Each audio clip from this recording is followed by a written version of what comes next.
let's start our round of what's more likely with a question about the number 1 overall pick. What's more likely, or more accurately, who's more likely to make that trade up to number 1? The Colts or the Panthers? Between the two, I know there are other options. Between those two options, who's more likely, Colts or Panthers? I feel like it's the Colts right now, and partially because you've got a GM, Chris Ballard, who may or may not be on the hot seat, and I think you've got a more impatient owner there than you might have in David Tepper when it comes to finding that quarterback in this particular draft class, right? So that's why I kind of think it would be the Colts. And I think it would be easier for the Bears to accept a trade down to number 4 overall than it would be for them to accept a trade down to number 9 overall, right? If they were to get, say, the Texans to trade up to number 1 overall, which I know is not the question that we're asking right now, but say that the Bears were then at 2, then they could go down to 4 or they could go down to 9 because they're picking up more and more assets. So right now I feel like it's the Colts, Mike.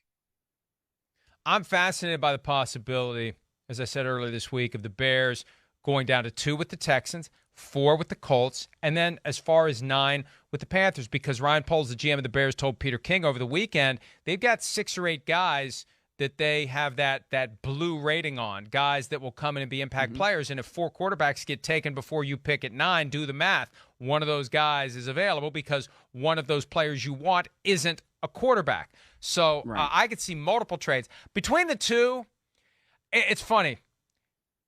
Probably the only thing David Tepper, the owner of the Panthers, and Jim Irsay, the owner of the Colts, have in common is they are prone to being very impulsive.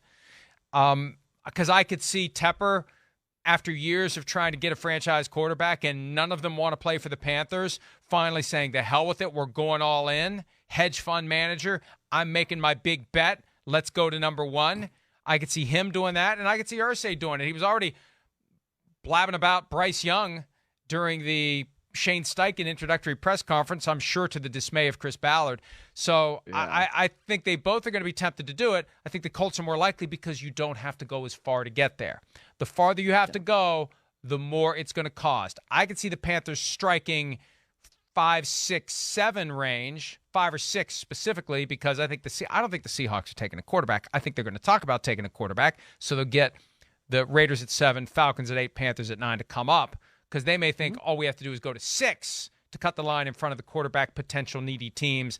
I could see the Seahawks saying, no, we're going to take a quarterback unless you make us an offer we can't refuse, and then we'll give you this spot. But Colts to 1, Panthers to maybe 5, that's what I think could happen. Hi, it's Mike Florio. Thanks for watching PFT on YouTube. Hit subscribe for the latest news and analysis from Pro Football Talk.